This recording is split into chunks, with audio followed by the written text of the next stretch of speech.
키보드 옆에 거. 키보드 왼쪽 선.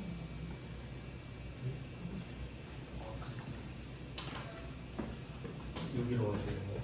아니 안 그지. 이거는 요거 네, 켜졌네.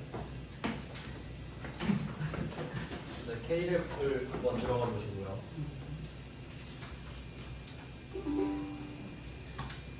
지금 먼저 할 거는 신고서입니다. 신고서 파트는 원래 메인 매출 전표만 완성을 하면 자동 완성되는 부분인데 수험 포인트가 뭔지 좀 일단 설명을 드릴게요. 회사는 그냥 아무거나 회사는 그 아무 데이터가 없는 게 좋아요. 왜냐면 신고서 들어가가지고 우리가 숫자를 입력하는 연습을 할 거라서 데이터가 없는 회사가 좋거든요. 그래서 회사 등록을 그냥 하나 만들어서 하시는 게 편할 것 같아요. 회사 등록하신 다음에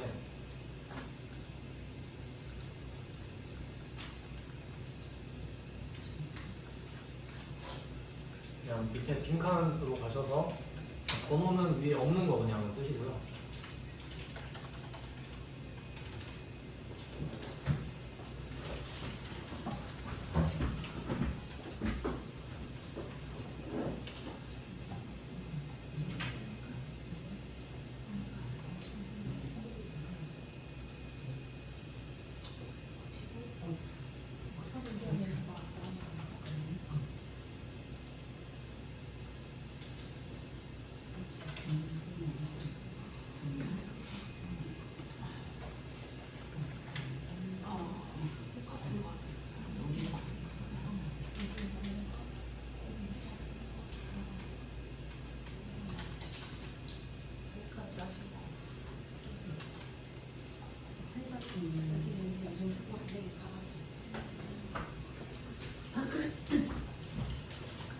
업데이트 뜨면 업데이트를 하신 다음에 그리고 회사 등록으로 가셔서 맨 밑에 빈칸에다가 회사 이름을 넣습니다. 전산생물 2급 이렇게 하겠습니다. 그리고 이쪽은 법인 골라주시면 되고 1번 법인, 그다음에 0번 사용, 그리고 뭐 원래는 다 써야 되지만 우리는 회계연도만 쓸게요. 1기 2025년 1월 1일 여기까지만 쓰면 회사 등록이 됩니다. 네, 이것만 딱 입력을 해도 최소한의 요건이기 때문에. 그리고 끄면 고를 수 있어요. 자, 회사 등록이 완료된 거고 이제 회사 코드 옆에 말풍선 있죠? 거기서 방금 썼던 번호를 누르면 나올 겁니다. 네, 아무것도 없는 게 편하기 때문에 이렇게 그냥 페이퍼 컴퍼니를 하나 만들어서 자, 부가가치 쪽으로 넘어가겠습니다.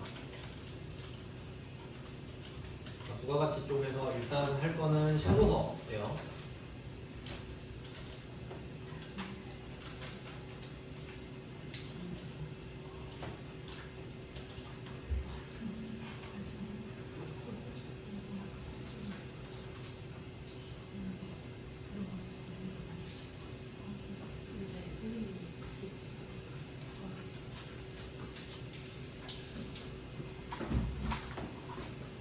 네, 신고서로 가겠습니다. 부가가치세 신고서.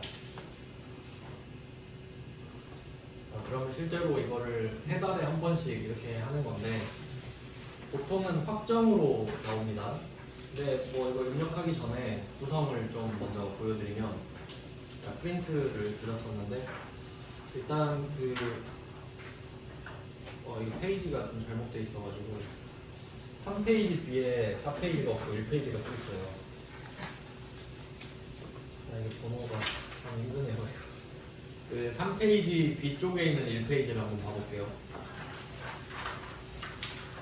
그 차가감 납부세 계산 구조 이렇게 되어 있는데 이거는 다 외우는 게 아니고 그 왼쪽이 예정 신고고 오른쪽이 확정 신고 이렇게 돼 있잖아요. 근데 이거는 뭘 보는 거냐면 확정 신고에는 예정 신고에 비어 있는 게 있는 것도 있죠. 그러니까 그 확정 신고 쪽에는 뭐가 더 많다는 소리예요. 그냥 말 그대로 확정이기 때문에. 그러니까 결과적으로 확정 신고를 시험에 더 잘 내게 됩니다. 여기서 특히 기억하셔야 될 거는 그 확정신고 쪽에 다 중요한데 매출세액 쪽에 확정신고를 보시면 두 번째 줄에 예정신고 누락분 써있죠. 예정신고 누락분을 같이 신고한다는 것 자체가 지금이 확정신고라는 소리죠. 그러니까 뭐 당연한 논리가 되겠고, 그리고 아까 대손금 미공제에서 언급을 해드렸던 대손세액 가감, 참고로 여기서 가감을 하나씩 동그라미 치셔야 돼요. 가 동그라미, 감 동그라미. 가는 더하기, 감은 마이너스잖아요. 그러니까 얘만 유일하게 플러스 마이너스가 다 있어요. 왜냐면 돈을 못 받게 되면 국세청이 세액을 깎아줘야 되거든요. 근데 그 깎아줬던 걸 돈을 내가 다시 받을 수도 있잖아요. 그럼 플러스 되거든요. 그래서 그럴 수가 있구나. 시험에 잘 나옵니다 이거.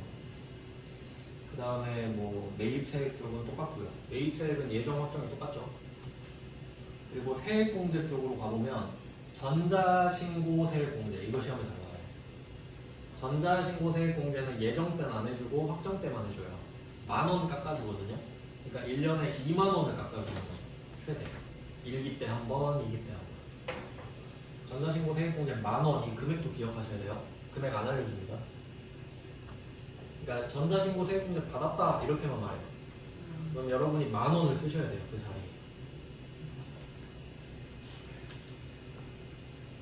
그 다음에 또 그 제가 줄 그어놓은 거는 우리 시험이랑 상관이 없어서, 그러니까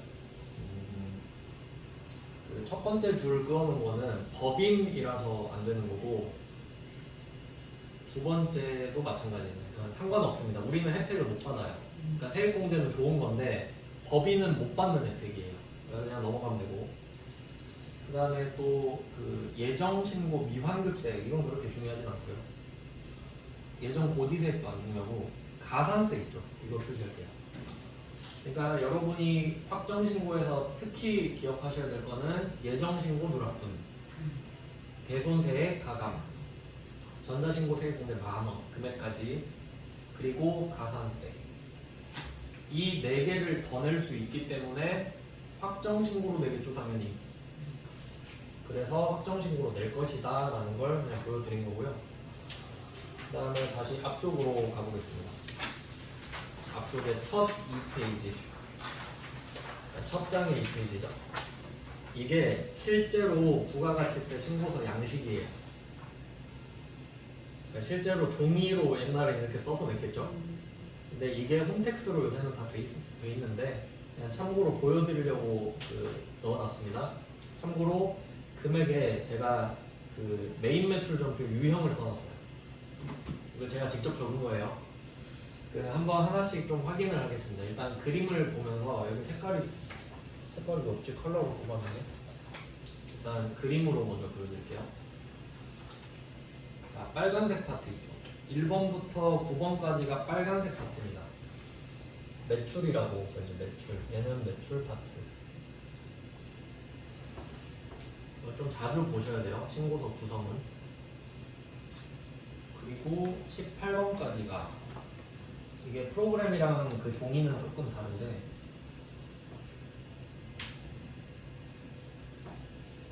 이렇게 한 덩어리가 또 있죠. 네, 이렇게 하면 얘네가 이제 매입. 자, 이렇게 크게 두 덩어리가 있는데 그 결과물이 이제 납부 환급세액 이렇게 나오죠. 그러니까 매출세액에서 매입세액을 하나 뺀 거, 이게 1차적으로 거의 좀 가닥이 잡힌 상태의 세금이고요. 얘를 납부세액이라고 해요. 매입세액이 더 크면 환급세액이 나옵니다. 근데 이제 여기에다가 뭔가 잘못한 게 있으면 가산세 붙고, 잘한 게 있으면 세액공제 받아서 최종 결과물이 차가감 납부할 세액이 되는 겁니다. 이렇게 정리가 돼요. 그래서 부가가치세를 약식으로 정리하면 이런 느낌인 거죠. 빨간색 한 덩어리 하고 파란색 한 덩어리 하고 중간에 납부세액 하나 나오고 더하고 빼고 최종 결과물 차가감 납부할 세액 이렇게 나온다. 그러면 얘는 어떻게 만드는 거냐면 그 메인 매출 전표 유형 있잖아요. 그 유형을 적으면 저절로 반영돼요. 그러니까 원래는 여러분이 이 신고서에다가 숫자를 적을 일이 없단 소리예요. 왜냐면 메인 매출 점표에 쓴 게 저절로 반영되니까. 근데 이건 시험이다 보니까 그 원래 분계 같은 거를 미리 말을 해놔요. 그러면 그게 부가가치세 신고서 어디에 반영되게 직접 적어봐 라고 시험 문제예요. 그러니까 메인 매출 점표 유형이 몇 번이 몇 번으로 연결되는지를 알고 있어야 돼요. 그래서 제가 번호를 다 적어놓은 겁니다.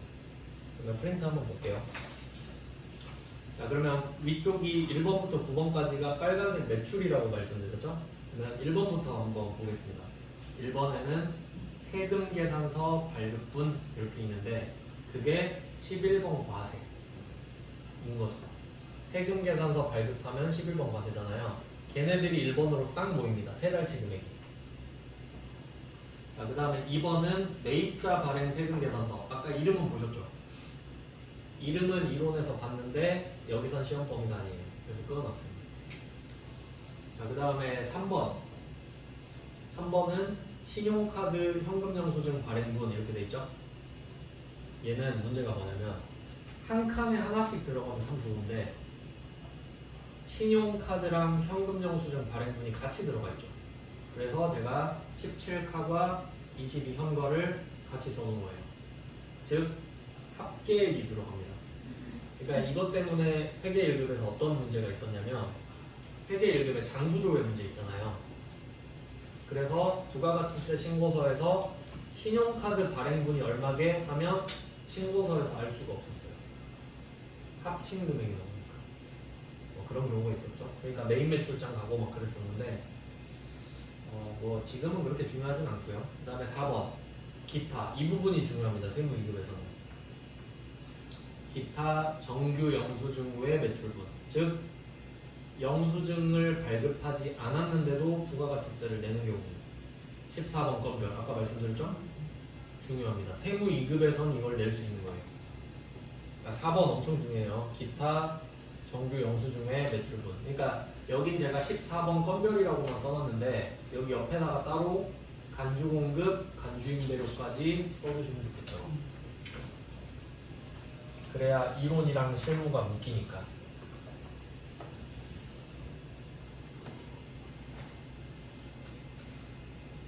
그 다음은 영세율입니다. 영세율은 5번이 세금계산서 발급분. 이게 그 구매 확인서랑 내국신용장을 통해서 발급하는 영세율 세금계산서. 시험에 잘 나왔죠? 이론 문제도 잘 내고. 그러니까 12번 영세죠, 결과적으로. 그 다음에 영세율 기타는 영세율인데 세금계산서 발급을 안 한다는 뜻이니까 16번에 수출이 되겠죠. 영세는 두 개입니다. 그러니까 매출 쪽은 3번 빼고는 하나당 하나 1대1 대응이 되기 때문에 굉장히 깔끔한 편이에요. 매출은. 자, 이제 매입 가면 엄청 지저분해요. 매입 쪽이 그래서 시험에 더 잘 나올 건데, 자, 매입은 크게 두 개로 나눌게요. 일단 그 세금계산서 수취분 이 10번, 11번 이렇게 있죠. 그리고 날짜는 그냥 4월부터 6월로 들어가서 보여드리겠습니다. 이걸로 좀 보여드려야 돼서, 자, 세금계산서 이거 하나 표시해 두시고, 그리고 그 밖 이렇게 해서 이렇게 표시를 합시다. 그러니까 세액공제는 세금계산서를 받은 거랑 안 받은 거랑 나눠서 구분해서 해주겠다 이 말이죠. 왜냐면 세금계산서 무조건 되니까. 근데 안 되는 것들 따로 모아서 또 해줄게 이 말이에요. 그러니까 이 그 밖 있잖아요. 얘 때문에 우리가 이거 신고서 배운 다음에 부속 명세서를 따로 배워요. 부속 명세들을 또 바리바리 챙겨서 내면 또 그 밖의 이유로 세액공제를 해주거든요. 그러니까 이게 신용카드나 현금영수증이 포함되는 거예요. 자, 그러면 여기서 10번이랑 11번은 여기서 번호가 차이가 나버리네요. 아, 이게 원래 이 프로그램도 종이랑 똑같았거든요. 근데 지금 업데이트 되면서 바꿨나봐요, 번호를. 지금 하나 차이가 나버리죠. 그럼 여기서 일반 매입 이 부분이랑 고정자산 매입 이렇게 볼게요. 여기서 고정자산은 되게 특이한 용어인데 이게 부가가치세법밖에 안 쓰는 용어예요. 그러니까 고정자산이라는 말을 생각해 보세요. 고정도에 있다는 뜻이죠. 회계에서는 고정자산이란 말 안 쓰거든요. 뭐 유형자산 이런 말을 쓰지 비유동자산 이런 말을 쓰지. 근데 여기서는 이걸 어떻게 봐야 되냐면 감가상각 대상, 감가상각 대상 유무형자산 이렇게 생각하시면 돼요. 그러니까 무형자산은 거의 나올 일은 없는데 감가상각 대상 유형자산 이렇게만 써보셔도 상관은 없을 것 같습니다. 그걸 부가가치세법에서는 고정자산이라고 한다 이렇게 정리를 해놔야 돼요. 그래서 세금계산서 받은 것 중에서도 감가상각 하는 거는 먼저 12번에 넣고 감가상각 안 하는 거는 10번으로 넣는 거죠. 그러니까 예를 들어서 내가 자동차를 샀다 12번에 넣겠죠. 원재료를 샀다 10번으로 넣겠죠. 뭐 그런 느낌. 접대를 해도 10번입니다. 접대는 감가상각 없으니까. 이런 식으로 정리가 됩니다. 자, 근데 제가 프린트에 적어놓은 걸 한번 보시면은, 그러니까 10번이랑 11번은 둘 다 세금계산서니까 똑같이 적혀있죠. 근데 문제는 4개 들어가 있죠. 이유를 한번 생각해 볼게요. 세금계산서 종류가 3개라서 그래요. 한번 정리해 볼게요. 세금계산서 종류. 첫 번째 세금계산서. 두 번째 수입 세금계산서. 세 번째 명세율 세금계산서. 자, 이름에 세금계산서 들어가죠? 그럼 여기에 세금계산서 수취분 이렇게 써 있잖아요. 그럼 이 3개를 말하는 거예요. 왜냐면 세금계산서라고 했으니까 3개 다 들어가거든요. 그러면 여기에서 파생되는 거 생각해 볼게요. 세금계산서 받았다. 세액공제 되면 51번 과세. 세액공제 안 되면 54번 불공제. 수입을 했다. 세액공제 되면 55번 수입. 세액공제 안 되면 54번 불공. 그러니까 54번은 2개 다 넣어. 왜냐하면 둘 다 10%니까. 근데 영세율은 어때요? 0%니까 불공 개념 자체가 성립하지 않죠. 안 해줘봤자 빵원이잖아요. 그러니까 얘는 52번 이렇게 되겠죠. 그러니까 결과적으로 51, 54, 55, 52. 그러니까 이게 이론이 안 받쳐주면 부가가치세는 한계가 드러나요. 그러니까 제가 회계 1급 때는 부가가치세를 안 배운다고 말을 하는 거예요. 회계 1급 때는 메인 매출 점표를 배우는 거지 부가가치세를 배우진 않거든요. 자, 그러면 이렇게 해서 4개가 들어간다는 거 아셨죠? 이렇게 해서 한 칸에 4칸씩 들어가면 돼요. 근데 그게 고정자산이면 그림상으로는 지금 프린트는 11이죠. 고정자산이면 11 아니면 10번 이렇게 들어간다는 거죠. 자, 그 다음에 14번으로 가볼게요. 프린트 기준으로. 프린트 기준으로 14번을 보시면 얘는 49번이라고 써있죠. 자, 요거는 그 다음 페이지를 보셔야 돼요.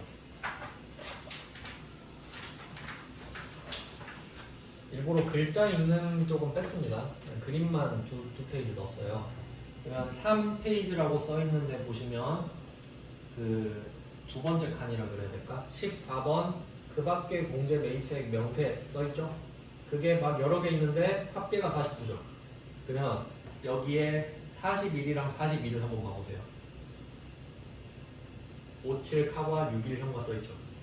그럼 그 이유가 왼쪽에 보시면 신용카드 매출점표 등 수령명세서 제출분 써있잖아요. 이게 등 표시하세요. 등. 이거 엄청 중요합니다. 신용카드 매출점표인 게 아니죠. 신용카드 매출점표 등이죠. 그러니까 이 등에 현금영수증도 포함되는 거예요. 당연히 카드 점표는 해주면서 현금영수증은 안 해줘. 그럴 리가 없잖아요. 그러니까 2개 다. 아, 근데 이거 잘못 써놨네. 가능? 이게 41번이랑 42번에 각각 57 카과 61 형과가 들어가야 되죠. 각각. 제가 잘못 써놨어요. 죄송합니다. 그러니까 각각 57 카과 61 형과예요. 한 칸씩 들어가는 게 아니고. 네, 그래서 이 14번에서 제일 중요한 건 41번, 42번이 되겠죠. 근데 이제 43번 한번 보세요. 의제 매입세 아까 이름을 보셨죠? 그러니까 얘도 배우면 이쪽으로 금액이 들어가요. 그러면 배운 거 다 합치면은 49번에 합계가 들어가겠죠. 그럼 그 49번이 저절로 14번으로 들어간다는 소리예요. 저절로. 그러니까 이 말은 이걸 제가 왜 강조하냐면 제가 한번 보여드릴게요. 나중에 여러분이 이 칸에다 직접 숫자를 적으셔야 되거든요. 어떤 실수를 할 수도 있냐면 이 14번 있죠. 여기서는 지금 15번인데 제가 숫자를 한번 써볼게요. 6만원 엔터 칠게요. 다시 한번 100만원 썼죠? 엔터 칠게요. 안 써지죠? 당연히 안 써지죠. 49번에서 넘어오는 거지 내가 쓰는 게 아니에요. 이거 모르면 계속 치고 있겠죠. 감독관 막 부르고 난리 나겠죠? 그러지 마시라고. 자동 반영되는 구조를 이해해야 이 문제를 풀 수 있다는 겁니다. 그러니까 보면 1번은 쓸 수 있거든요. 써지죠? 근데 14번은 왜 안 써지겠어요? 자동 반영되게 돼 있으니까. 그러니까 이걸 이해하셔야 된다. 쓰는 게 아니다. 번호가 하나 차이 나니까 좀 불편하네요. 그 다음에 또 그 2페이지 다시 보시면은 16번도 되게 중요해요. 16번. 공제받지 못할 매입세액 돼 있죠. 그러니까 세법에선 이렇게 말을 하는데 우린 이걸 불공제라고 부르죠 보통. 그러면 16번은 제가 또 옆에다가 53번 화살표 써놨죠. 그럼 이 말은 또 뭐겠어요? 16번에 숫자 써봤자 안 써질 거란 소리네요. 왜냐면 53번에서 넘어오니까. 그럼 53번도 한번 보시면 53번은 16번, 그러니까 세 번째 칸이죠. 3페이지에. 16번 공제받지 못할 매입세액이 쭉 써있는데 50번에 불공이 써있죠. 이게 되게 불공은 특이한 게 뭐냐면 만약에 여러분이 메인 매출 전표에 불공 유형을 쓰잖아요. 그러면 한 개는 10번 아니면 12번에 들어가요. 여기도 들어가고 저절로 여기 이 그림 프린트 상에 있는 50번에도 들어가요. 그러니까 두 칸에 같이 들어가는 거죠. 그리고 뺍니다. 그래서 상쇄가 돼요. 그러니까 어떤 느낌이냐면 만약에 제가 직접 써볼게요. 만약에 여러분이 100만원짜리 적재를 했다고 할게요. 그러면 10번에 100만원 들어가겠죠. 세금 계산서 받았다 치고 그리고 세액은 따로 입력을 합니다. 그럼 이렇게 하면 지금 100만원을 세액공제를 받는 걸로 되는 거잖아요. 근데 실제로는 이걸로 끝나는 게 아니고 여기 지금 53번이네요. 여기에 100만원이 또 들어가요. 그러니까 메인 매출 전표 한 번만 썼는데 이 금액이 두 배로 같이 들어간다는 소리예요. 그러면 얘는 저절로 16번으로 들어갔죠 지금? 그래서 공제받는 세액이 없어요. 100만원 빼기 100만원이 됐으니까 차감비가 없어져 버렸죠. 그래서 불공을 입력하면 들어가는데 다시 빼버려서 0이 됩니다. 각각 두 번 들어간다는 소리죠. 그냥 참고로 알고 계시면 돼요. 원래는 이렇게 저절로 되는데 우린 여기다 숫자를 써야 되기 때문에 알려드리는 겁니다. 그래서 결론은 14번이랑 16번은 직접 쓸 수가 없다라는 결론이 나왔어요. 이렇게 해보면 일단 프로그램에 대한 이해도는 만들어 놓은 상태고요. 그리고 또 이걸 왜 설명드리냐면 또 앞에 거랑 좀 연결되는데 개념 한번 더 정리해볼게요. 이것까지 하고 좀 쉬겠습니다. 만약에 여러분이 세금 계산서를 수취했어요. 세금 계산서를 수취했는데 매입세 불공제 사유예요. 이게 시험에 좀 많이 나왔죠?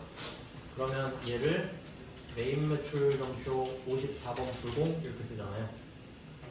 그러면 불공을 쓰면 방금 보신 것처럼 위에도 100만원, 아래도 100만원, 100만원 빼기 100만원에서 0이 돼요. 그러니까 100만원 빼기 100만원 0이에요. 얘는 100만원 빼기 100만원 해서 0이 됩니다. 그러니까 불공제되는 거 맞죠? 세액공제 100만원 있는 것처럼 했다가 안 돼! 해서 100만원 빼버리니까 세액공제 0 이렇게 되잖아요. 근데 제가 틈틈이 강조드렸던 게 있어요. 세금 계산서가 아닌 거죠. 자, 이제 우린 영수증으로 알고 있죠? 카드 점포나 현금 영수증 이런 애들을 받은 거예요. 영수증을 받은 거예요. 근데 매입세액 불공제 사유예요. 일단 매입세액 불공제 사유에 걸리잖아요. 그럼 당연히 매입세액은 공제 못 받아요. 매입세액 불공제 사유니까. 근데 세금 계산서를 받으면 굳이 매입 매출 점표 가서 불공을 찍죠. 굳이. 그러니까 100만 원 마이너스 100만 원에서 0을 만들죠. 근데 세금 계산서 아닌 애들은 일반 점표에 쓰는 거 아시죠? 일반 점표에 쓰죠? 일반 점표에 쓴 거는 부가가치세 신고서에 반영 안 돼요. 왜냐면 매입 매출 점표만 신고서에 반영된다고 말씀드렸죠? 그러니까 불공은 들어와서 100 빼기 100, 0 이렇게 되잖아요. 일반 점표는 그냥 안 들어와서 0. 이 차이예요. 그러니까 만약에 이 부가가치세 신고서 문제를 내놓고 카드 점표를 그러니까 접대해서 카드 점표 받았다. 그리고 신고서 문제를 내잖아요. 안 적는 게 답이에요. 일반 점표로 들어가야 되는 거잖아요. 그럼 일반 점표는 신고서에 반영 안 된다고 그랬죠. 그럼 신고서에도 안 적혀 있을 거 아니에요. 그렇게 나올 수 있다는 겁니다. 일단 이렇게 해놓고 좀 쉬다가 제대로 해볼게요.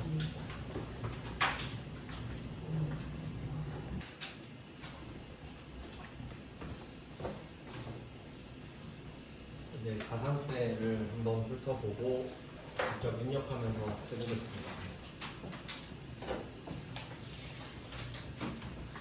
페이지는 두 번째 이 페이지라고 해야겠네요. 세 번째다. 세 번째 장에 있는 이 페이지입니다. 예전에는 가산세가 두 가지가 나왔었는데 왜 두 가지가 있는지 일단 설명을 드리고요. 지금 부가가치세법을 배우고 있는데 일단은 부가가치세법상 가산세가 당연히 나오겠죠. 얘는 부가가치세법 안에 들어있는 가산세라는 뜻이고요. 근데 또 법 체계가 어떻게 되어 있냐면 이제 국세랑 지방세 이렇게 나눠져 있는데 국세 중에 가장 대표적인 세금이 뭐 법인세, 소득세, 부가가치세 뭐 이렇게 있어요. 더 많이 있는데 대표적으로 법소부 이렇게 3종 세트가 좀 유명하거든요. 그러면 이 세 개에다가 공통적으로 겹치는 부분이 있을 거예요. 이 세 개의 공통점이 있을 수 있겠죠? 그러면 법마다 같은 걸 적어놓으니까 법이 계속 길어지는 거예요. 그러니까 이 셋 다 공통적으로 해당되는 거는 국세기본법이라는 법이 또 있어요. 그럼 공통적인 사항은 여기다 넣어버려요. 즉 부가가치세 공부는 부가가치세로 안 끝나요. 국세기본법까지 봐야 부가가치세를 정확히 하는 거죠. 왜냐면 부가가치세도 국세에 포함되니까.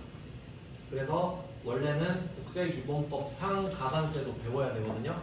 근데 얘는 언제부턴가 시험에 안 내요. 우리한테 좋은 거죠.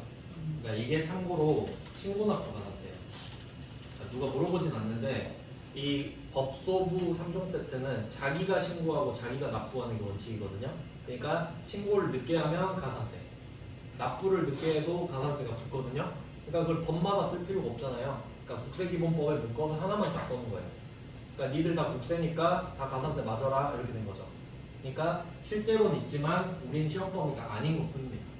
그래서 우리는 이건 필요 없고, 그래서 제가 목차에다 끊어놨어요. 그 이유를 그냥 말씀드린 겁니다. 그래서 우리는 부가가치세법상 가산세, 즉 다른 법에는 없는데 부가가치세법에서만 때리는 가산세, 그걸 배우는 거죠. 이제 거기에 관련된 게 세금 계산서 관련된 겁니다. 그래서 이거 한번 보시면은 1번 부가가치세 신고서 작성 이렇게 해서 양괄호 1번에 부가가치세법상 가산세를 써놨다. 물론 얘도 훨씬 많은데 그 중에서도 세금 계산서 불성실 가산세만 시험에 나온다라는 뜻입니다. 즉 세금 계산서를 제때 발급 안 했을 때 이렇게 되는 건데, 일단 내용을 한번 볼게요. 밑에 표에 동그라미 1번에 그 사유 이렇게 써놨죠. 사유 가산세. 동그라미 1번은 전자 세금 계산서 의무 발급 사업자, 이거 한번 표시해 볼게요. 전자 세금 계산서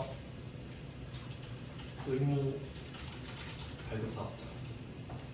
그러니까 여기서 키워드는 전자 의무가 되겠죠. 전자로 발급하세요. 그러니까 너네는 종이 발급하지 마세요 이 뜻이겠죠. 그래서 이쪽에 두 명이 나오는데 뭐 외울 필요는 없는데 일단 법인. 이건 외우셔야 돼요. 법인은 무조건 전자 발급해야 돼요. 무조건. 이건 쉽죠. 근데 개인은 아까 기억나실지 모르겠네. 2023년 공급가액이 8천만 원 이상. 이건 안 외워도 돼요. 저 같으면 틀리고 말아요. 전 외워야 돼서 외웠는데 8천만 원 이상인 사람은 2024년 7월 1일부터 전자 발급해라. 아까 문구 보셨죠? 그러니까 개인만 해당되는 거예요. 얘는 법인은 원래 법인은 해야 되니까. 그래서 개인에 대해서 아까 말 문제 나왔던 겁니다. 그냥 그렇구나 하고 넘어가면 돼요. 우린 법인이니까 그냥 발급하면 돼요. 그냥 그렇구나 이렇게 된 겁니다. 그러니까 이 두 명이 들어가는데 우리는 법인이니까 여기에 포함이 되는 거죠. 자, 근데 두 번째 줄에 전자 세금계산서, 외의 세금계산서 이렇게 써있죠.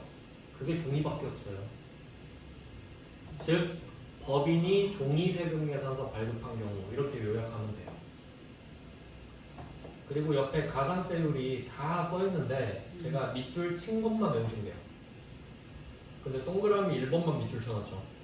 다른 건 왜 안 외워도 되냐면 적으면 저절로 지가 구해줘요. 근데 이거는 여러분 외우셔야 돼요. 우리가 종이 세금 계산서 발급을 했다 그러면 1% 외우셔야 돼요. 1%. 참고로 공급 가액의 1%입니다. 100% 금액의 1%. 예를 들어 드릴게요.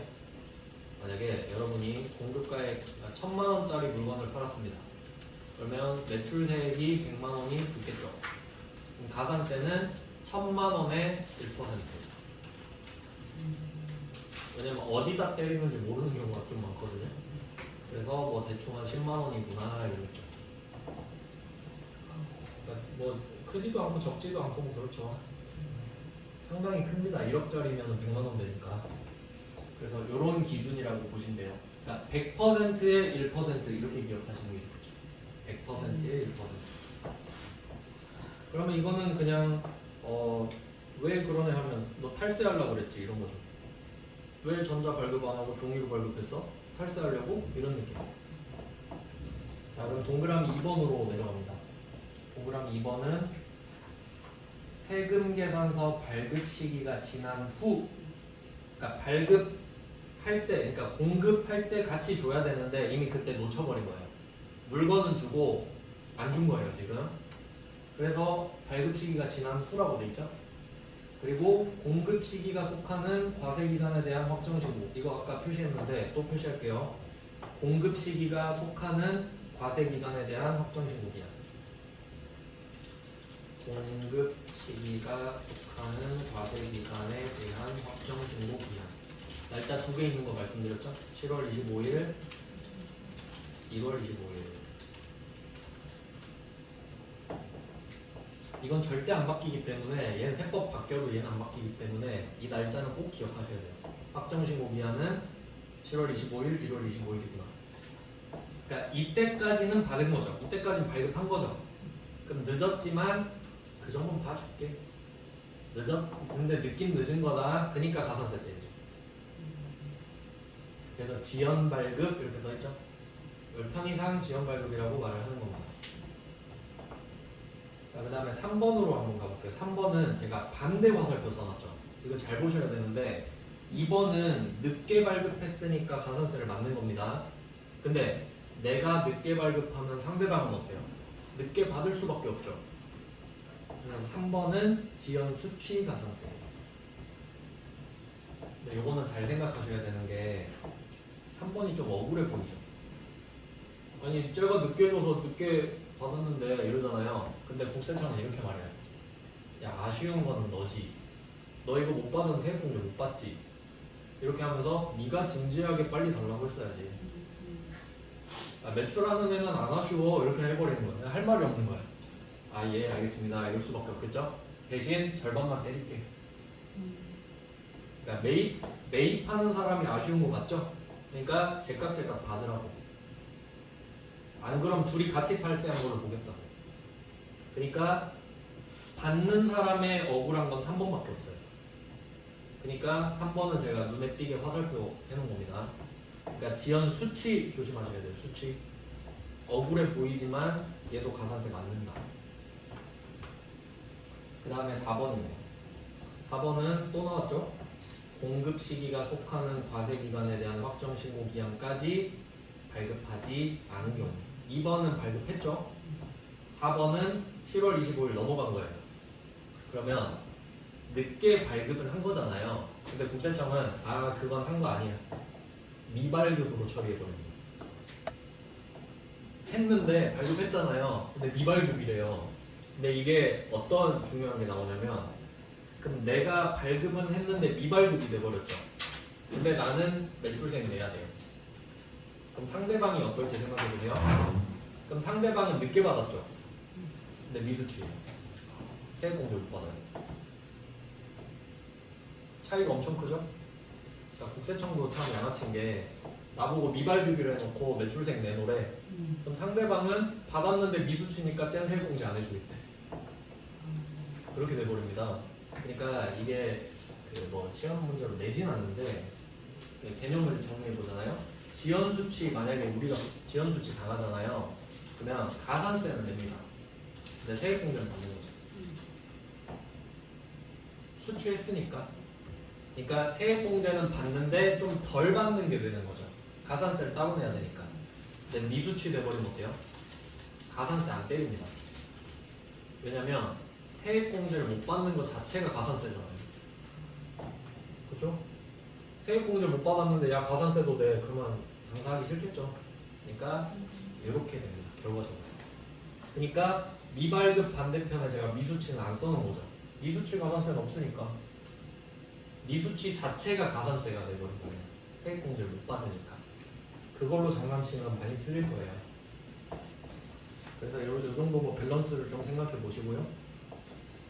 그러면 1, 2, 3, 4는 세금계산서 발급 쪽입니다. 발급. 세금계산서 발급.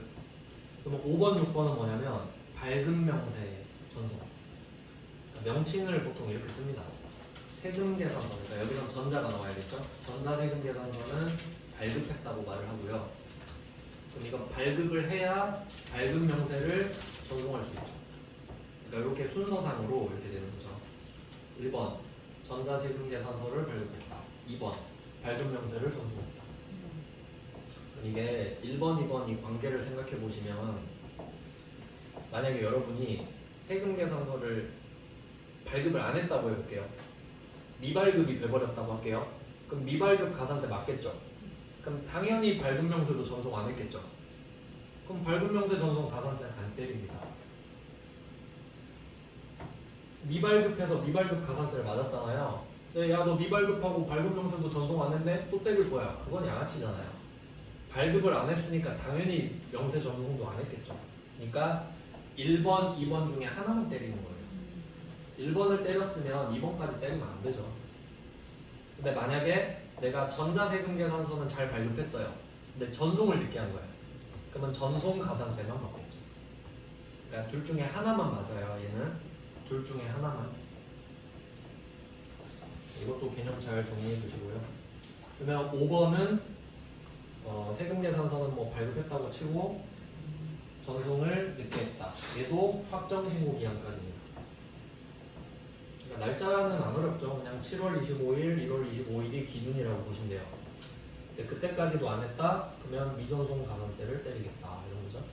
근데 참고로 아까 지연 발급은 반대편에 지연 수치 가산세가 있었잖아요. 이유를 생각해보면 전자세금계산서 발급받는 사람은 공급받는 자죠. 공급받는 자도 사업자죠. 그럼 국세청 입장에서 너 늦게 발급한 놈, 너 늦게 받은 놈 둘 다 가산세네 할 수 있죠. 근데 발급명세 전송은 누구한테 한다 했죠? 국세청장. 그럼 국세청장이 늦게 받았는데 지가 지한테 가산세 때리겠어요? 안 때리겠죠? 그러니까 얘는 지연 전송 반대편에 지연 수치가 없는 거예요. 왜냐면 대상이 국세청장이잖아요. 지가 지한테 안 때릴 거 아닙니까? 그래서 없습니다. 논리상 그래요. 그냥 굳이 따지면. 그래서 뭐 이 정도인데 그렇게 안 어려워요. 왜냐면 옛날엔 날짜로 줬거든요. 요새 말을 해요. 지연 조치했습니다. 이렇게. 누가 틀릴지 모르겠네요. 자, 그러면 일단 가산세는 이렇게 해놨고요. 퍼센트는 나머지는 안 해주셔도 돼요. 자, 그 다음에 두 번째 표를 보시면 후 세금 계산서를 발급하는 경우 있죠. 후만 표시할게요. 후. 자, 늦게 발급해도 인정해주는 경우. 그러면 원칙은 부인 이렇게 써놨죠. 인정하지 않는다는 소리예요. 왜 늦게 발급했지? 인정 안 해줄 거야. 이렇게 있는데 이제 예외가 우리가 공부해야 될 포인트겠죠. 자, 예외는 첫 번째 줄에 공급일이 속하는 달의 다음 달 10일. 이거 잘 기억하셔야 돼요. 실무에서 진짜 중요해요. 근데 어차피 세무사가 알려줍니다. 그러니까 늦어도 다음 달 10일까지 꼭 발급하라 그러거든요. 이 규정 때문에 그래요. 그러면 다음 달 10일까지는 언제 인정해주냐? 그 동그라미 3번 보세요. 증빙 확인 시 그 거래일을 작성 연월일로 하여 발급하는 경우. 그러니까 실무에서는 동그라미 3번이 거의 해당되거든요. 증빙 확인될 거 아니에요. 그러니까 다음 달 10일까지 해도 된다고 말이에요. 세무사들이. 그러니까 늦어도 다음 달 10일. 근데 보통 그날 하는 게 제일 편하죠. 까먹는 경우가 많기 때문에. 그래서 3번은 그냥 일반적인 경우라고 보시면 되고, 아까 동그라미 1번 말문제에서 본 적 있거든요. 동그라미 1번은 거래처별로 달의 1일부터 말일까지. 이게 월이죠. 월별로, 아까 기억나세요? 월별로 발급할 수 있다. 다음 달 10일까지. 10일까지 봐주면. 근데 뭐 1번, 2번은 말문제용이고, 우리는 동그라미 3번 때문에 다음 달 10일까지 가는. 그리고 이제 밑에 세 번째 박스를 보시면, 자, 비교해서 선 세금 계산서예요. 얘는 선 표시할게요. 그러니까 이제 늦어도 10일까지는 된다는 걸 알았어요. 그러면 선은 뭐였냐? 아까 그 문구 또 나옵니다. 기출문제 워딩을 보시면 재화 또는 용역의 공급 시기가 되기 전 나왔죠? 선이니까 돈 받고 주면 인정해준다. 기억하시죠? 돈을 받았으면 먼저 줘도 된다. 근데 뒤는 다음 달 10일까지. 이렇게 정리가 됩니다. 그러니까 앞, 뒤로 확인을 다 했습니다. 자, 그럼 예시를 한번 볼게요. 자, 이 페이지 맨 밑에 제가 표 2개 만들어 놨는데 첫 번째 표는 세금계산서 쪽입니다. 자, 그러면 전자세금계산서 정상발급부터 볼게요. 자, 정상발급은 가산세를 안 때린다는 소리예요. 정상적으로 발급 잘했으니까. 근데 제가 그 예시를 8월 1일에 재화를 공급한 걸로 했죠. 8월 1일에 공급을 했으면 원래 8월 1일에 세금계산서를 줘야 정상이죠. 근데 아까 특례 보셨잖아요. 다음 달 10일까지 봐준다 그랬죠.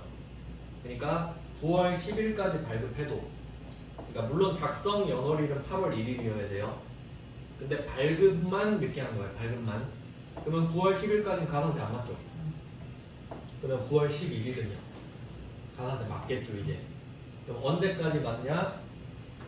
8월 1일이니까 얘는 1월 25일이죠. 7월 25일이 가면 안 돼요. 1년을 봐주는 건 아니니까. 그러니까 최대 6개월 봐준다 생각해야죠.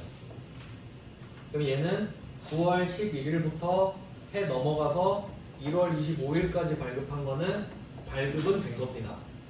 근데 가산세를 맞겠죠. 상대방도 가산세를 맞겠죠. 하지만 세액공제는 받을 거예요. 자, 근데 이제 1월 26일 이후에 발급을 했다? 발급해도 발급한 게 아니에요. 그럼 상대방은 세액공제를 못 받고 가산세도 안 내고. 이렇게 됐고요. 그 다음 두 번째 표.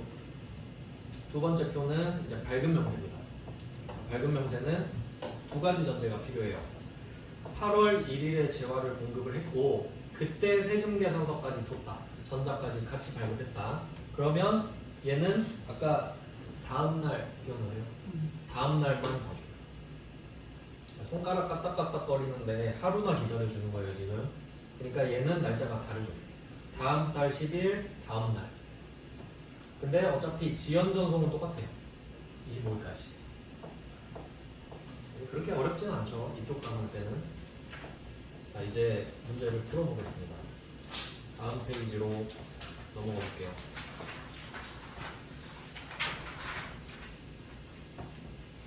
뭐 최근 거를 넣을까 했는데 영양가 없는 거는 뭐 딱히 넣을 필요가 없어가지고 포인트가 있는 문제 위주로만 좀 넣어놨습니다. 배점은 요새는 한 5점, 6점 정도 나옵니다. 그러면 한번 해볼까요? 이거 신고서 한번 들어가 보시고요. 날짜는 아까 말씀드렸던 대로 확정으로 줄 건데 날짜 말 안 해줬습니다. 이거 한번 확인해보죠. 자, 이게 분기별로 끊잖아요. 그러니까 1월부터 3월은 일기 예정. 일기 예정은 1월부터 3월. 일기 확정은 4월부터 6월. 2기 예정은 7부터 9월.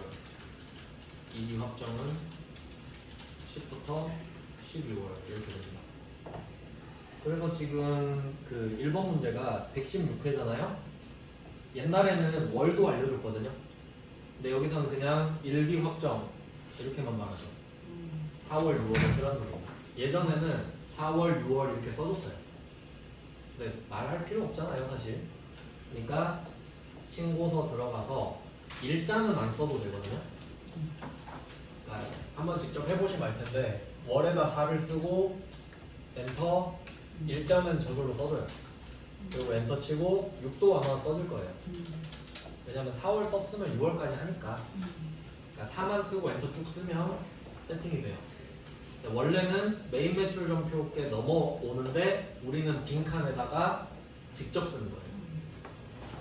좀 무식한 방법인데 왜 이런 거 시험에 내는지 모르겠는데 해야죠. 뭐 어쩔 수 없죠. 자, 그러면 한번 해볼게요. 매출 자료부터 보겠습니다. 매출 자료의 첫 번째 줄부터 볼게요. 자, 세금 계산서 발급분 과세 매출 있는데 그 밑에 하이픈 두 개 있죠. 막대기. 첫 번째 줄은 종이 세금 계산서 발급분. 두 번째 줄은 그 외 이렇게 돼 있죠. 그럼 해석을 해보면 종이로 5천, 그 외는 전자겠죠. 근데 여기 1번에 써진 문구를 잘 보시면 세금 계산서 발급분이라고 써 있습니다. 세금 계산서. 이 말은 전자랑 종이를 합친 개념이라는 소리예요. 맞죠? 그러면 여기에는 2억 원을 쓰시면 되겠네요.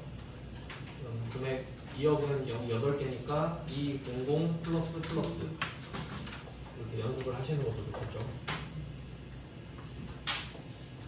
그래서 1번에 2억을 쓰면 저절로 10%가 붙는데 참고로 매출 쪽은 세액을 안 써도 돼요. 왜냐면 팔면 무조건 부가세 내야 되니까. 그러니까 세액은 저절로 세팅을 해줘버려요. 자, 근데 문제는 뭐냐면 2억을 발급을 잘 했는데 우리 법인이거든요. 종이 5천만 원 발급한 거에 대해서 가산세 맞아야 되죠. 그래서 이걸 까먹기 전에 바로 표시하셔야 돼요. 자, 이게 그 아까 그림으로 먼저 보여드렸는데 이게 구성이 어떻게 되냐면 이 왼쪽 화면 있죠. 이 부분이 메인 화면이에요. 그러니까 프로그램 단어로 이 메인 화면은 안 바뀌어요. 얘는 고정돼 있어요. 근데 이 오른쪽이 보조 화면이거든요. 얘가 서브예요. 얘 화면이 3개 있습니다. 3개. 그걸 알고 계셔야 돼요. 그럼 어떻게 바꾸냐면 잘 보세요. 왼쪽 이렇게 클릭할 수 있거든요. 자, 여기 오른쪽 화면이 지금 이렇게 돼 있습니다. 지금 7번, 12번, 14번 있죠? 제가 이거 막 칸을 클릭해 볼게요. 내려가면서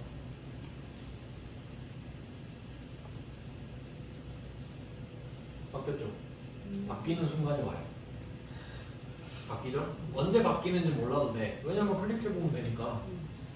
그냥 바뀐다고만 알고 계시면 돼요. 그리고 제가 3개 있다 그랬죠? 그럼 한 번 더 바뀌어야지. 맞죠? 3개가 있다는 것만 알고 계신데요.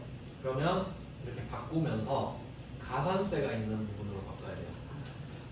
근데 지금 보니까 29번에 가산세가 있는 거 보니까 29번 클릭하면 가산세 관련된 거 나오겠죠. 그러니까 지금은 여러분이 익숙하지가 않으시니까 이렇게 알려드리는 거예요. 다 할 수 있으면 외우세요 이러죠. 그냥 화면 3개 있으니까 해보세요 이 말이죠. 그래서 29번을 클릭하면 저한테도 26번. 진짜요? 아 그래요? 26번으로 뜨세요? 네. 저는 26번. 26번. 여기 아까 업그레이드. 아니네. 몇 번으로 돼 있어요? 29번. 저랑 같은 거예요. 아 역시 업데이트 차이군요. 그러면 제가 맞으니까 제 걸로 보세요. 네. 일단 그럼 글자로 할게요. 가산세에 클릭하시면 자 이때 전자랑 그러니까 우리 쪽은 이쪽이 부가가치세 가산세거든요. 그리고 아까 신고불성실 말씀드렸죠. 얘가 국세기본법 쪽. 근데 이거는 안 나온다고 말씀드렸죠. 그러니까 우리는 빨간색만 보면 되는데 사실 전자 쪽은 합계표랑도 상관이 없습니다. 왜냐하면 전자 발급하면 합계표 제출을 안 해도 되니까. 그래서 사실 시험 범위는 이렇게 줄어들어요. 세금 계산서랑 발급 명세. 그리고 여기서 원래는 종이 세금 계산서 발급으로 가야 돼서 원래 칸이 67번이거든요. 그래서 이름이 잘 보시면 미발급 등으로 돼 있죠. 그러니까 여기에 종이 세금 계산서 발급한 것도 포함이거든요. 그러면 여기다 한번 써볼게요. 67번에 제 기준으로 미발급 등에다가 5천만 원이 봉이죠. 여기 5천만 원을 한번 써보세요. 금액이 저절로 뜨죠. 근데 이거 위험해요. 2% 금액이에요. 왜냐면 미발급은 2%였잖아요. 근데 제가 말씀은 안 드렸는데 그래서 제가 종이는 1% 외워야 된다 그랬죠. 그럼 여기 쓸 거면 금액을 50으로 바꿔야 돼요. 1%로. 안 바꾸셔도 돼요. 그러면 가산세 50 더 내시면 됩니다. 더 내면 되잖아요. 50만 내면 되는데 100만 원 낼 필요 없죠. 그러니까 얘를 바꿔야 되니까 제가 1% 밑줄 그어놓은 거예요 아까. 안 들어갔네. 안 들어가져요?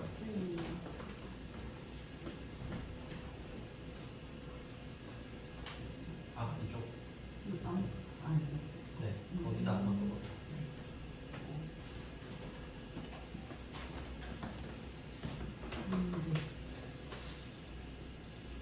그래서 사실 방법이 두 가지가 있습니다. 그러니까 원래는 지금 종이 세금 계산서 발급이 미발급 등에 써야 맞거든요. 자기 자리가. 그러니까 없으니까 여기 써야 맞아요. 그리고 금액을 1%로 조정해야 됩니다. 근데 이거 좀 위험하죠. 내가 이걸 할 수 있을까 이런 생각이 들잖아요. 그래서 방법이 하나 더 있어요. 지연수치 가산세 있죠. 얘도 1%거든요. 그러니까 외울 필요는 없었는데 얘도 1%예요. 왜냐면 보면 지연 발급이다. 지연 발급. 보시면 여기 100분의 1 써있죠. 써있잖아요. 안 외워도 되죠? 그럼 이게 1%란 소리죠. 그러면 이 67번에 5천을 지울게요. 그리고 지연 발급 있죠. 여기에 5천을 한번 써보세요.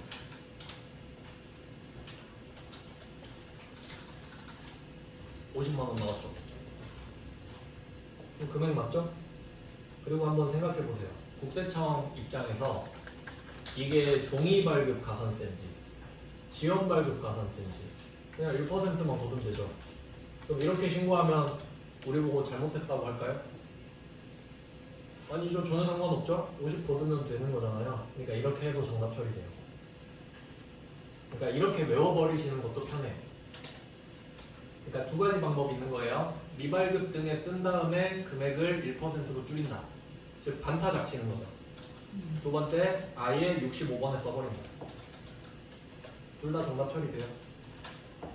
얘네들이 정답 처리 된다고까지 말을 한 적이 있기 때문에 이렇게 알려드리는 겁니다. 밑에 써 있어요.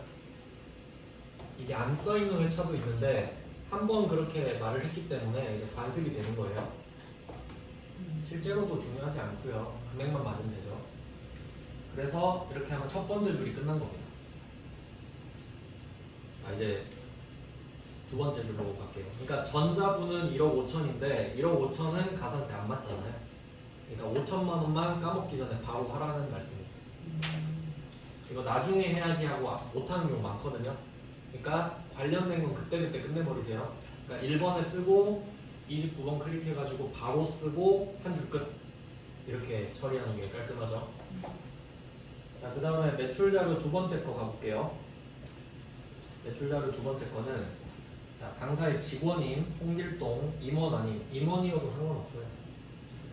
자, 임원 아닌데 경조사 표시할게요. 경조사. 그러니까 보통 이제 일상에서는 결혼식이나 그 상당했을 때 뭐 이 정도 오죠. 기쁜 일, 슬픈 일. 이때 10만 원 상당의 제품을 무상으로 제공했대요. 근데 딱 10만 원까지는 봐주거든요. 그래서 빵원이에요. 근데 이렇게 하면 너무 좀 간단해지니까 비교해가지고 30만 원으로 바꿔볼게요. 문제를. 그래야 공부할 게 있어서. 자, 홍길동한테 30만 원 시가 이렇게 바꿔볼게요. 그럼 직원한테 준 거예요. 사적으로. 그럼 이거 간주공급이거든요. 부가세 맞아야 돼요. 왜냐면 이거 원래 팔면 국세청한테 3만 원 줘야 되죠. 근데 직원한테 줬다고 3만 원을 내가 포기할 것 같아? 이거거든요. 다만 10만 원까지 봐줄게요. 그래서 답이 20만 원 돼요. 왜 30으로 바꾸라고 했는지 아시겠죠? 10만 원 빼기 10만 원이면 감흥이 없단 말이에요. 답이 없어져 버리잖아요. 몰랐어도 맞았단 말이에요. 이건. 그러니까 그걸 의도한 거야 출제자가. 몰라도 맞게끔. 근데 이렇게 냈으면 많이 틀렸을 거예요. 30만 원짜리 선물 줬다. 그럼 20만 원이 간주공급이 배상이 되는 거거든요. 그러니까 부가세 2만 원 뜯어가는 거예요. 근데 얘는 유형이 건별이죠. 4번 했어요. 4번에 20만 원. 이렇게 해야 공부가 돼요. 그러니까 밑에 제가 답지까지 붙여놨죠? 그러니까 4번에다가 20 이렇게 씁시다. 문제를 아예 고쳐버리고. 그래야 무슨 말인지 아니까. 답이 없으면 뭔지 모르잖아요. 그래서 이게 출제 포인트입니다. 직원한테 줄 때도 간주공급이긴 한데 직원은 10만 원은 다 준다. 굉장히 중요한 겁니다. 이거 중요 표시 해주세요. 이런 것들 중요한 것들만 표시해야 시험장 가가지고 이렇게 넘겨보면서 형광펜 칠해진 것만 한 번 더 보고 하는 거죠. 다 보는 게 아니고. 자, 이거 중요한 거 하나 했고요. 자, 그 다음에 세 번째 매출 자료 세 번째입니다. 얘는 그냥 잘 나옵니다. 잘 나옵니다. 뭐 중요하다고 할 수도 있고. 자, 대손세 공제는 두 가지로 나눠서 설명해 드릴게요. 여기 메모를 해버리시는 게 좋을 것 같아요. 자, 대손세 공제는 상황을 먼저 파악을 해야 됩니다. 대손이 발생한 거예요, 지금. 그럼 여러분이 돈을 못 받은 거거든요? 그럼 불쌍한 거죠, 지금. 그럼 국세청 가서 말해요. 저 돈을 못 받았어요. 그럼 국세청이 아이고 불쌍해라. 그럼 제가 매출세액을 깎아드릴게요. 그러겠죠. 그러니까 대손이 발생했다 그러면 매출세액을 깎아줍니다. 그럴만하죠. 왜냐면 부가세를 우리가 내놨잖아요. 이미 내놨는데 저 돈 못 받았어요. 그러면 아이고 불쌍해라. 깎아드려야겠다. 이렇게 되겠죠. 그러면 이렇게 대손이 발생했을 때 깎아줬잖아요. 국세청이. 근데 돈을 받아버린 거예요. 나중에 대손금을 회수해버렸어요. 그럼 국세청이 또 뭐라 그러겠어요? 저번에 깎아드렸었는데 돈을 받아버리셨네? 이제 갖고 오셔야지. 그래서 회수를 했다고 하면 매출세 플러스.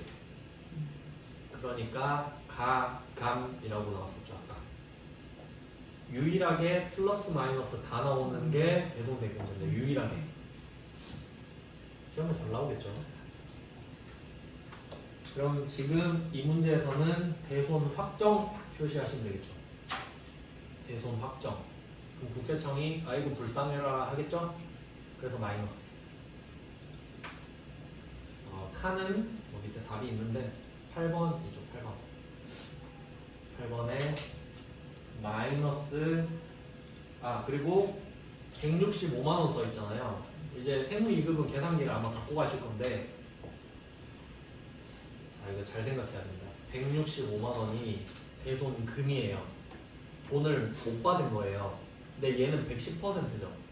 그러면 국세청은 110분의 10만 빼주겠죠. 150은 네 잘못이지 이럴 거 아니에요. 그러니까 나누기 11 한 금액만 써야죠. 그러니까 이게 금액을 찾는 방법이 두 가지가 있는 건데 보통 공급 대가가 110%입니다. 이게 자유자재로 왔다 갔다 돼야 돼요. 그럼 이때 165만 원인 거잖아요. 근데 내가 여기서 공급가액을 찾고 싶다. 100%. 그럼 그때는 나누기 1.1. 나누기 1.1을 하면 100%가 나오겠죠. 근데 나는 부가가치세를 알고 싶어요. 그럼 당연히 나누기 11을 하면 되겠죠. 1.1 아니면 11이겠죠. 그러니까 이건 이해하고 외워버리는 게 편해요. 그때그때 왜지? 이러는 게 아니고 그냥 1.1 나누고. 그럼 지금은 11로 나누죠. 왜냐면 10%가 11개 있으니까. 나중에 이런 거 빨라지면 되게 뭔가 좀 잘해 보이죠. 부가가치세 오 엄청 잘하시네요 이러겠죠. 그래서 15만 원을 만들어서 마이너스 15만 원.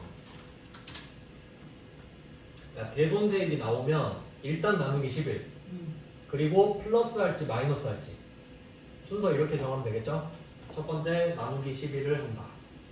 근데 대손 확정이니까 마이너스.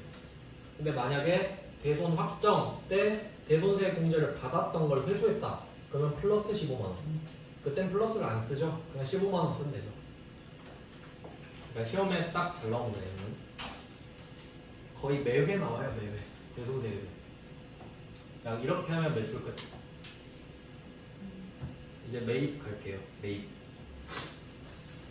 자, 매입 자료입니다. 첫 번째 줄을 보시면 수취한 매입 세금 계산서 이렇게 있는데 그리고 한번 잘 생각해 볼게요. 아까 매출은 종이랑 전자랑 나눠서 알려줬죠. 나눠서 알려주는 이유는 종이는 가산세 맞아야 되고 전자는 안 맞으니까였죠. 근데 매입은 어때요? 전자랑 종이랑 안 나누죠. 왜냐면 발급은 내 맘대로 할 수 있잖아요. 그러니까 전자 발급해야 되는데 종이 발급하면 뭐라 할 수 있겠죠. 네가 고를 수 있는데 왜 종이를 발급했어? 이럴 수 있잖아요. 받은 건 어때요? 쟤가 준 거 내가 받은 것 뿐인데 너 왜 종이 받았어? 이러면 쟤가 종이 줬는데요. 이럴 수밖에 없잖아요. 그러니까 받은 건 뭘 안 해요. 받은 건 뭘 안 합니다. 그러니까 정확히 아셔야 돼요. 매출 쪽은 종이 세금 계산서가 나오면 가산세 맞습니다. 매입 쪽은 종이를 받아도 가산세 안 맞습니다. 내 잘못 아니니까. 이게 가끔가다 헷갈리거든요. 그럼 멘붕이 와요. 그러니까 처음에 정리를 잘 해놓으셔야 돼요. 매입은 전자, 종이 상관없다. 이렇게 정확히 정리하셔야 돼요. 내 잘못 아니니까. 그러니까 내가 통제할 수 없는 건 뭐라고 하지 않겠다는 거죠. 그래서 말을 안 해주기도 하는 거고, 근데 조금 나쁜 출제자들은 종이 세금 계산서를 받았다고 말하는 경우 있어요. 헷갈리라고. 상관없다 하고 지나가면 되죠. 자, 그러면 총 1억 2천을 받았잖아요. 근데 우리는 고정자산이냐 아니냐를 따져야 돼요. 그럼 고정자산부터 찾을게요. 자, 밑에 첫 번째 줄 내려가 보시면 승용자동차, 이거 감가상각 자산 맞죠? 그러면 일단 고정자산을 써야 돼요. 근데 한 개가 아닐 수 있으니까 또 볼게요. 두 번째 줄에 가보시면 거래처 접대 목적으로 구입한 물품, 여기서 고정자산 아니면 끄어버리세요. 왜냐면 이렇게 생각하실 수 있을 것 같은데, 내가 거래처한테 감가상각이 되는 물건을 선물해 줄 수도 있잖아요. 자동차 선물해 줄 수도 있잖아요. 그러면 지가 감가상각을 하지 내가 하는 거 아니잖아요. 그럼 난 일반이지. 그러니까 접대가 나온 순간 당연히 고정자산 아니에요. 맞죠? 내가 고정자산을 줘도 접대는 고정자산일 수가 없다고요. 그러니까 쓸데없는 말이에요. 아시겠죠? 그러면 이렇게 됐고요. 그러면 자동차 하나만 있네 지금 고정자산이. 그러면 고정자산 칸에다가 저는 지금 12번인데 여기에다가 2천만 원을 쓸게요.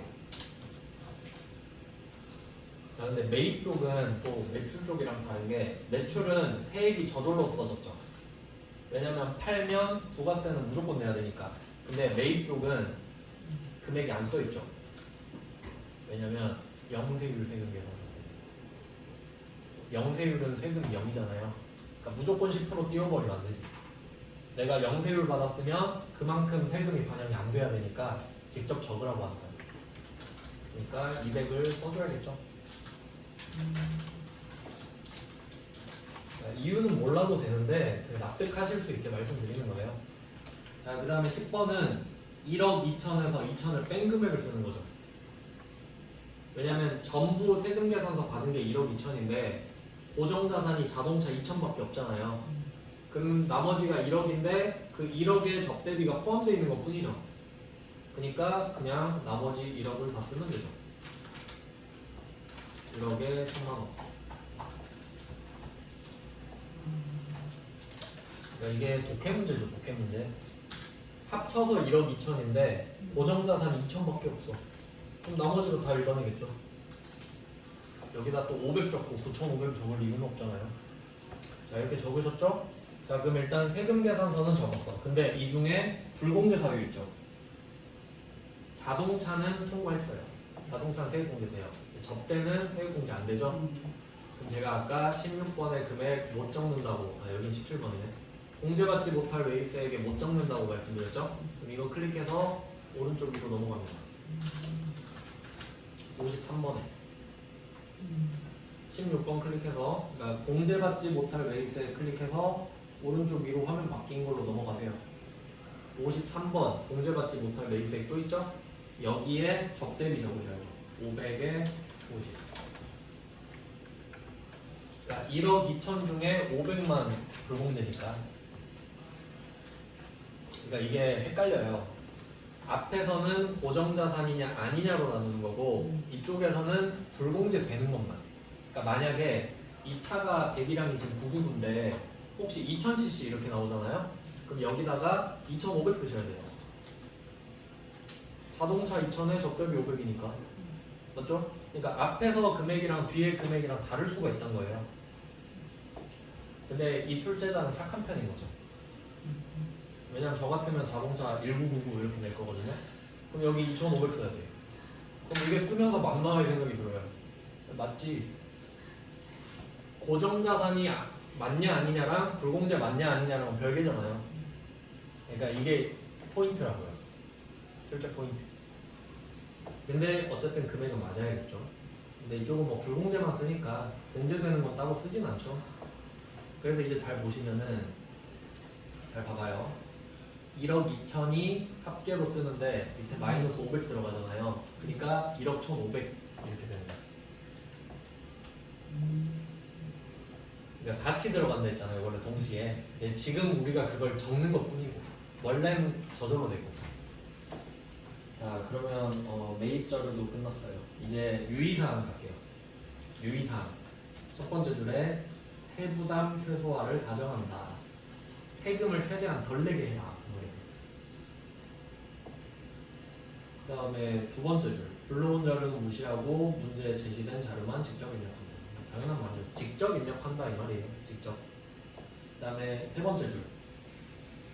전자 신고만 표시한다. 전자 신고.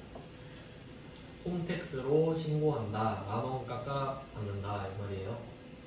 그러면 이때 화면이 3개 있다고 말씀드렸죠. 근데 얘는 이 화면 그대로 있네요.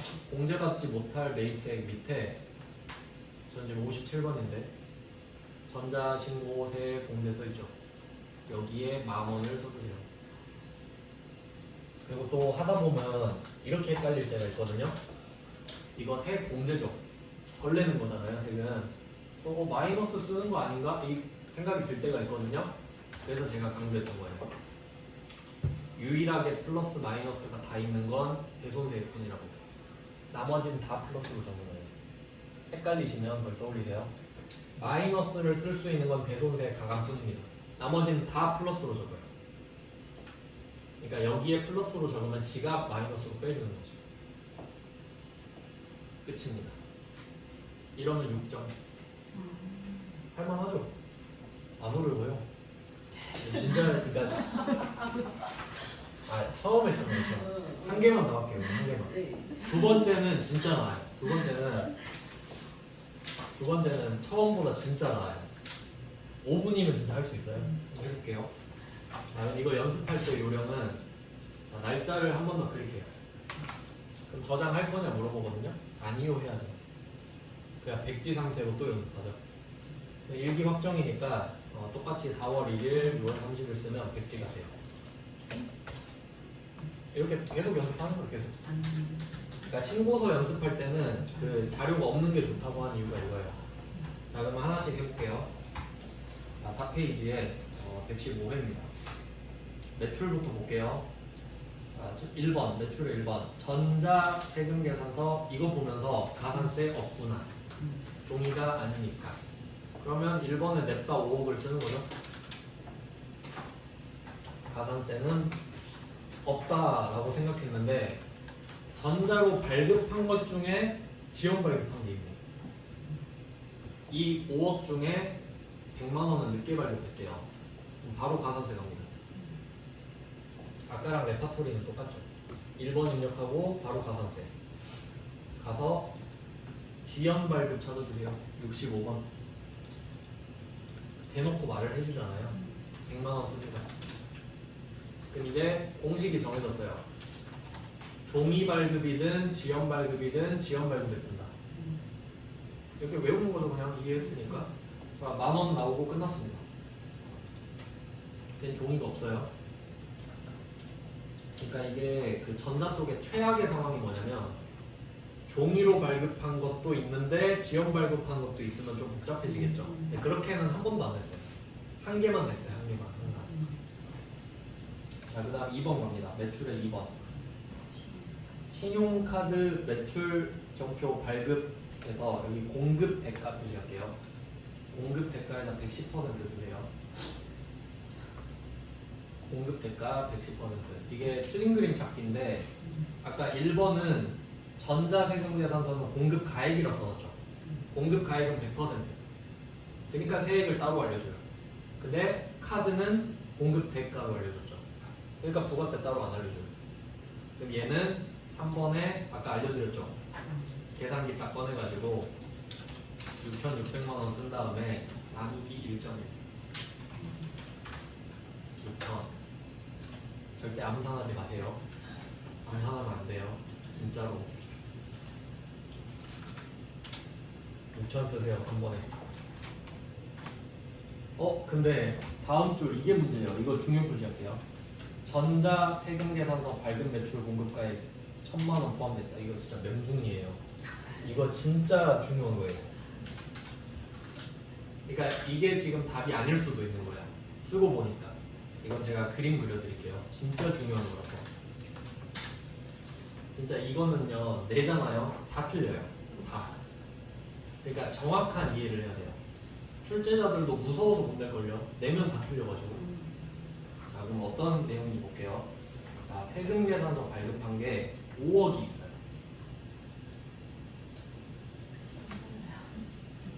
너무 작나요? 색깔이 안 나와요. 아, 이렇게 할게요. 5억. 5억입니다. 이렇게 동그라미 쳤어요. 근데 여기에 카드가 지금 새로 나온 거죠? 안 보이나요? 이건 보이나요? 네. 그러면 카드가 이렇게 겹치는 거예요. 근데 얘는 지금 6,000이에요. 여기까지 이해되시죠? 세금 계산서는 5억, 카드는 6,000. 근데 1,000만 원이 세금 계산서에 포함되어 있대요. 그럼 요 겹치는 부분, 얘가 1,000만 원인 거죠? 여기까지 정리되셨나요? 그리고 차분하게 생각을 해야 돼요. 1,000만 원은 세금 계산서를 발급해줬는데 상대방이 카드 결제를 한 거네. 1,000만 원은 세금 계산서도 주고 카드 전표도 준 거네. 맞죠? 그럼 우리 세금 2번 내요? 100만 원씩 2번 내요? 2번 판 건가요? 한 번 팔았죠? 그럼 얘가 문제잖아요. 그러면 이 1,000만 원은 세금 계산서를 발급했다고 해야 될까요? 카드 전표를 발급했다고 해야 될까요? 세금 계산서죠. 그러면 5억이 이겼어요. 5억이 1,000만 원을 데리고 가요. 그러면 얘는 이제 더 이상 6천이 아니에요. 5천입니다. 이해되시나요? 이거 절대 답만 낼름 외우려고 하면 안 돼요. 그럼 숫자 바꾸면 또 틀립니다. 그림을 떠올리셔야 돼요. 그림을 딱 두 개를 떠올리고 겹치는 부분은 세금 계산서가 데리고 간다. 그럼 끝난 거예요. 그러면 카드는 1,000을 뺏기겠죠. 우린 좋은 거잖아요. 세금 덜 내니까. 그래서 5,000이에요. 어려운 문제입니다, 이거. 그래서 5,000으로 써야 돼요.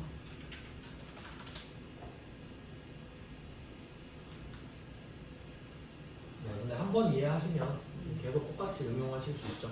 현금 영수증도 똑같은 원리고요. 그러니까 무조건 뺏긴다. 카드랑 현금 영수증은 세금 계산서랑 겹치는 부분을 뺏긴다. 겹치는 부분만 빼주면 돼요. 근데 만약에 이 문제에서 저라면 이렇게 또 장난칠 것 같아요. 전자세금 계산서 발급 매출가액 공급가액 1,000만 원이 불포함되어 있습니다. 그럼 그대로 6천 써야죠. 포함이 안 돼 있으니까. 네, 그렇게 됩니다. 그러니까 이게 진짜 어려워요. 이걸로 장난치면.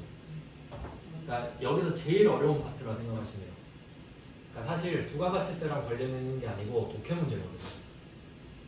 그래서 지금 제가 두 개 강조드렸어요. 직원한테 간주 공급은 10만 원 빼고 한다. 그리고 이렇게 겹치는 부분 장난칠 수 있다. 꼭 시험 전에 한 번 더 보고 가셔야죠. 중요한 거니까. 꼭 한 번 더 보고 이해하고 시험장 들어가셔야 돼요. 시험장 가서 보시는 게 더 좋겠죠. 이렇게 해서 정리가 잘 됐고요. 그 다음에 3번 직수출 영세율 기타입니다. 수출할 때는 세금 계산서 발급 안 하니까 6번에다가 써주시면 돼요.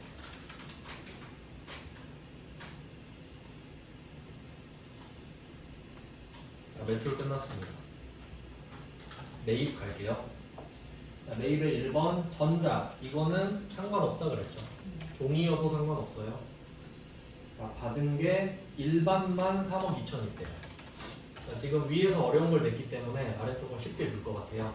10번에 3억 2천을 쓰세요. 그 다음에 3,200을 따라서 써주시면 되겠죠. 세액은 10%짜리니까. 그러니까 여기서는 지금 불공제 사유가 없어요. 세금 계산서는. 자, 두 번째. 신용카드 매입 공급대가. 공급대가에다가 한 번 더 110%를 쓰세요. 참고로 이거 알고 계시면 좋은데 세금 계산서는 100% 금액을 알려주고요. 보통 카드 전표랑 현금 영수증은 110%를 알려줘요. 왜냐면 카드랑 현금 영수증은 보통 소비자잖아요. 소비자는 110% 금액으로 알고 있잖아요. 그러니까 그렇게 생각하시면 돼요. 그러니까 이게 알고 있으면 잘 보여요.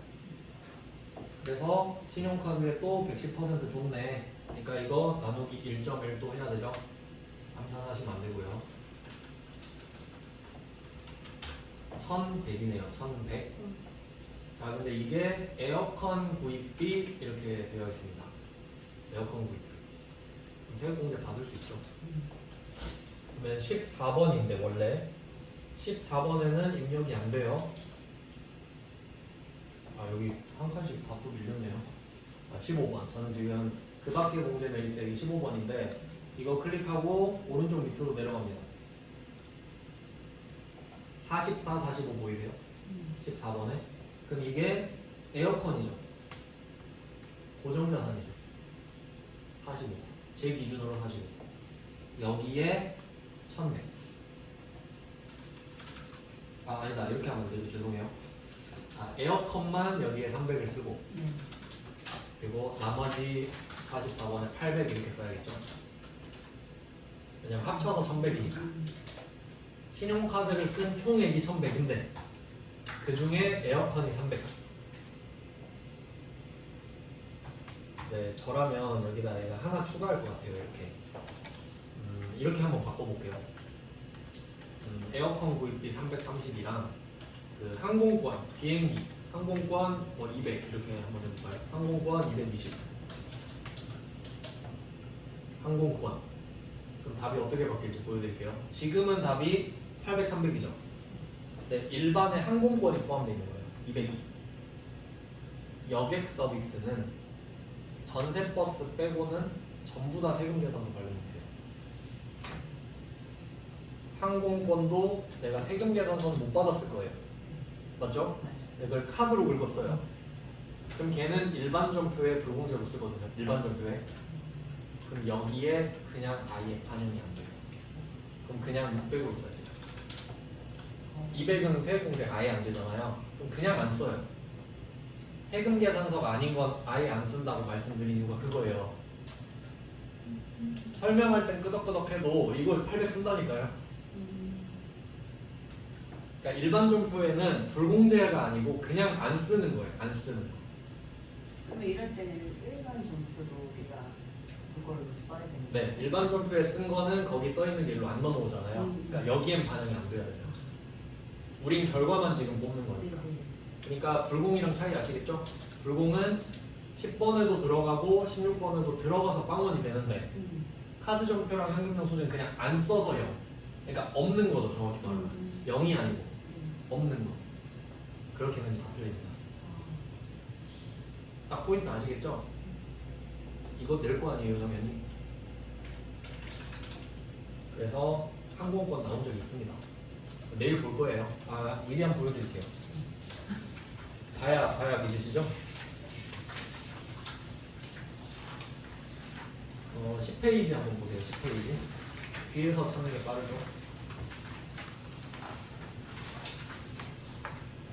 자, 10페이지에 그 매입자를 보시면은 맨 밑에 항공료 이쪽 법인카드 보이죠? 항공료 법인카드. 그럼 이거 그냥 안 써야 돼요.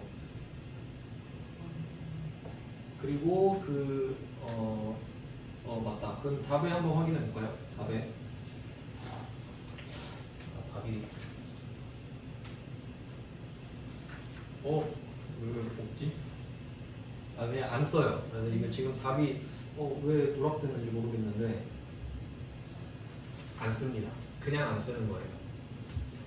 그래서 이게 시험에 나온 적이 있으니까 방금처럼 말씀드렸어요. 그러니까 이 문제로 치면 항공권이 220 포함되어 있다 라고 했을 때 답이 600이 된다 이거죠. 그렇게 뭐 적어두셔도 되고 충분히 나올 가능성이 있습니다. 지금은 이렇게 했지만요. 자, 그럼 포인트 하나 더 짚어드렸고 그 다음에 매입의 3번 갈게요. 자, 매입의 3번은 예정신고 누락 표시하겠습니다. 예정신고 누락. 이 말이 나오면 당연히 확정이라고 했죠. 확정이니까 예정신고 누락까지 같이 신고할 수 있는 겁니다. 그리고 참고로 이게 어떤 개념이 되냐면 이것도 알고 계시면 좀 보이는데 예정신고 누락분이 매출세액이 있을 수도 있고 매입세액이 있을 수도 있거든요. 만약에 매출세액을 내가 누락했었잖아요. 그럼 가산세 맞아요. 너 그때 매출세액 더 냈어야지 왜 지금 내냐? 가산세 내라, 이자 내라, 이자. 그러니까 매출세액을 안 내요. 그래서 보세요, 뭐가 됐는지. 일기 예정신고 시 누락된 세금계산서인데 매입이라고 써있죠. 그러니까 매출은 건들면 가산세가 나와버려요. 그러니까 못 건드려요. 근데 매입은 어떠겠어요? 내가 예정 때 세금을 덜 냈어야 됐거든요. 근데 지금 덜 내겠대. 그럼 국세청이 보더니 신고 잘하지. 그럼 넘어가요. 이건 뭐라고 안 하겠죠? 왜냐면 세액공제를 내가 늦게 받아서 이미 손해를 봤잖아요. 그러니까 예정신고 누락분에서 결과적으로 말씀드리면 매입세액이 예정신고 누락됐다, 가산세 없습니다. 이렇게 기억하시면 돼요. 그러니까 예정신고 누락분은 매출세액을 안 낸다고 생각하시면 되는 거예요. 그럼 가산세가 나와버리니까. 그래서 뭐 결과적으로는 가산세 없게끔 내는 거예요, 일부러. 그래서 결과는 그렇고 자리를 한번 보면은 자, 왼쪽이 메인이고 오른쪽이 서브라고 말씀드렸죠? 첫 번째 화면에서 1번 클릭하면 첫 번째 화면이에요. 여기서 예정신고 누락분이 두 개 있죠. 매입 쪽에 써야겠죠. 그리고 세금계산서라고 써있으니까 저는 지금 41번입니다. 41번에 1000만원 100만원도 써야겠죠. 매입세액은 항상 따로 써야 돼요. 그리고 여기서 일반이라고 써 있는데 예정신고 누락부는 그거 구분 안 하거든요. 상관없어요. 그냥 여기 41번 이렇게 쓰면 되니까요. 자, 그 다음에 비고로 내려갈게요. 비고. 자, 비고의 1번을 보시면 지난해 11월에 발생한 매출 채권이 대손 확정됐다. 이거 절차 알려드렸죠. 550에서 나누기 12를 한다. 첫 번째, 무조건 대손세 공제 나오면 무조건 나누기 11을 합니다. 50이죠? 그리고 플러스냐 마이너스냐입니다. 대손 확정됐죠. 불쌍하니까 빼주겠죠? 마이너스 50. 지금 두 번 연속 나왔죠. 그래서 8번에다가 마이너스 50을 써주세요.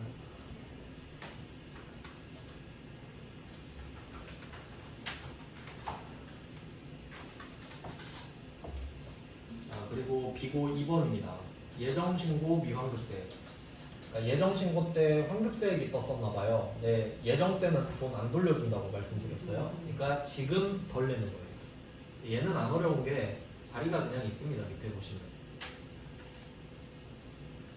23번이네요. 저는 지금 예정신고 미환급세액이라고 정확한 이름이 있거든요. 여기 그냥 300 쓰면 돼요. 그러니까 틀린 그림 잡기죠. 예정신고 미환급세액에 300. 자, 그 다음에 비고 3번 전자신고 만원이죠. 화면을 바꿔서 두 번째 화면입니다. 두 번째 화면. 그러니까 지금 공제받지 못할 외입세에 클릭하면 나와요. 여기에 전자신고에 만원.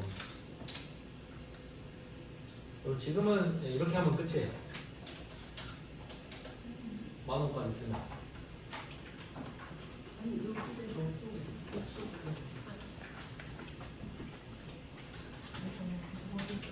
아, 또 없어졌죠. 아, 이쪽에. 아 여기가 잘 쓰셨는데요? 아니 근데 마이너스 50이 예정 신고 누락도 그러니까 이게 없어지는데 잠깐만요. 왜 저절로 반영이 안 되지? 저는 되는데. 이걸 나오는 아, 이게 안 떠? 저도 없는데요? 아, 이게 여기 밑에 반영돼요, 밑에. 여기. 그러니까 이게 매입 쪽이니까 여기 아래쪽에. 네, 확인이 되셨나요? 네. 이렇게 하면 한 세트예요. 두 번째는 확실히 낫죠? 이거 한 5번만 풀어보면 맨날 똑같네 이렇게 돼요. 이거 어차피 내일도 할 거니까 너무 걱정 안 하셔도 됩니다. 그러니까 이 부분은 보통 다 맞힌다고 생각하고 시험봐요. 안 어렵기 때문에. 그러니까 지금 2번 해봤는데 내일 몇 개 더 해보고요. 네, 내일 이어서 또 자료 드리고 또 하겠습니다. 고생하셨습니다. 감사합니다.